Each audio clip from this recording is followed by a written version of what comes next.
আপনি জানেন কি কার্বোনেটেড ড্রিঙ্কসের ইতিহাস প্রায় 200 বছরের পুরনো। একসময় এটাকে হজমের সহায়ক ভেবেই পান করা হতো। একইভাবে কিছুদিন আগে আমি আমার ছোট ভাইয়ের বিয়েতে যাই। খাওয়া দাওয়া শেষ হওয়ার পরে হঠাৎ একজন ঠান্ডা স্প্রাইট নিয়ে এসে আমাকে বলে খাওয়ার জন্য। আমি খাওয়ার অনিচ্ছা প্রকাশ করলে আমাকে বলে একটু খেয়ে দেখুন, হজমে সাহায্য করবে। আমি কি করলাম, বোতলটা খুললাম, ঢকঢক করে গিলে ফেললাম। আহ কি শান্তি! কিন্তু জানেন কি, এই ঠান্ডা শান্তির আড়ালে লুকিয়ে আছে কিছু ভয়ানক সত্য। পরে আমার জানতে ইচ্ছা হয়, আসলে কি এইসব ড্রিঙ্কস হজমে সাহায্য করে? আমরা যেটাকে ফিজি ড্রিঙ্কস, সফট ড্রিঙ্কস বলি, সেটা আসলে কার্বোনেটেড বেভারেজ, যা বোতলের গায়েই লেখা থাকে। এর মধ্যে উচ্চ চাপে কার্বন ডাই অক্সাইড গ্যাস ঢোকানো হয়, ফলে বোতল খুলতেই বুদবুদ উপরের দিকে উঠে আসে।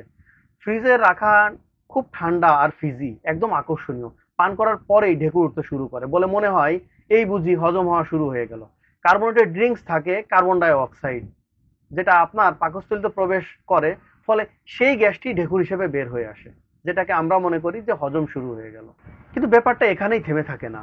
সাধারণত 1 লিটার কোক, পেপসি, স্প্রাইটের মতো সফট ড্রিঙ্কে প্রায় 100 গ্রাম মতো চিনি থাকে।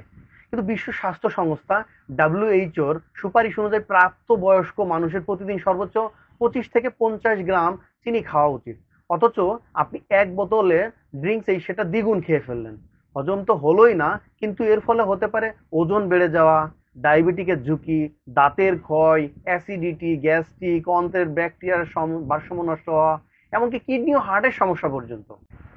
আপনি যদি ছোট শিশুদের এসব পান করতে দেন, তাহলে ক্ষতি আরো বেশি।